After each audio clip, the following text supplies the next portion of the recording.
What exactly is a deed? And why does it matter? Hi, I'm Caitlin with Legacy Title Agency, and today we're going to explain what a deed is and the different kinds you might see in Michigan. Just a friendly reminder, this isn't legal or financial advice. If you'd like to reach out or have any questions, you can email us at ytorders@legacyclosings.com. So let's get right into it. What is a deed? A deed is the legal document that transfers ownership of property. It's what actually puts your name on the title and changes ownership from the buyer to the seller. You've got to have this document, otherwise you don't own the property. So now let's talk about the different kinds of deeds. We really have three main kinds of deeds here in Michigan. We've got warranty deeds, quitclaim deeds, and then we have special warranty deeds or covenant deeds. So what is a warranty deed? Well, simply, it warrants good title and fee simple. The seller is warrantying that the buyer is getting good title. They're guaranteeing that the buyer is getting that property that they think they're going to get. Along with that warranty, they're also saying that there are no mortgages or unpaid taxes or anything else that the buyer is going to discover in the future. So the buyer gets a lot of protections here.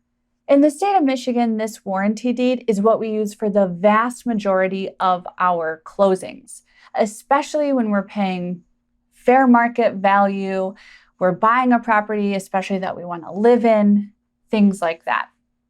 On the other end of the spectrum is a quitclaim deed. Now let's pause for a second.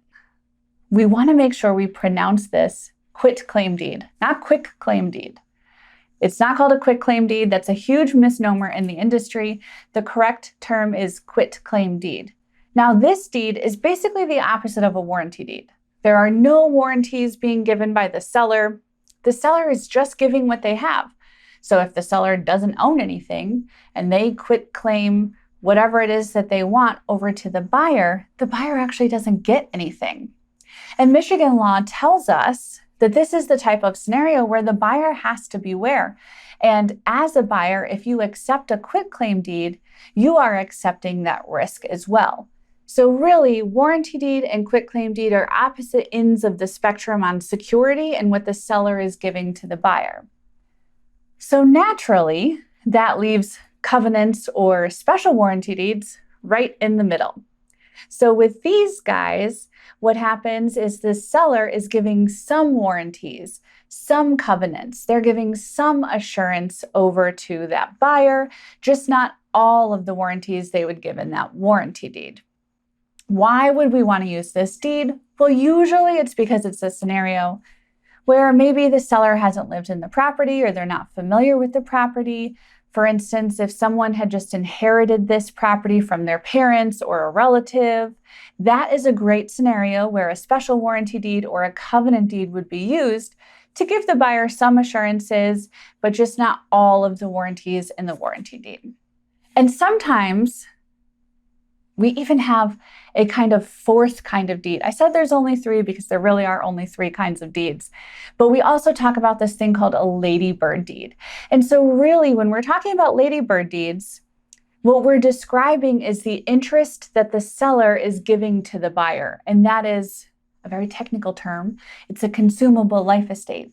That Ladybird deed still falls into one of the categories of warranty deed, quitclaim deed, or special warranty deed. But we tend to call them a Ladybird deed because of the interest they're conveying.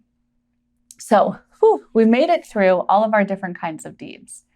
Thanks for sticking with us. Here at Legacy Title Agency, we prepare and we record deeds every day, making sure that they're accurate and legally binding.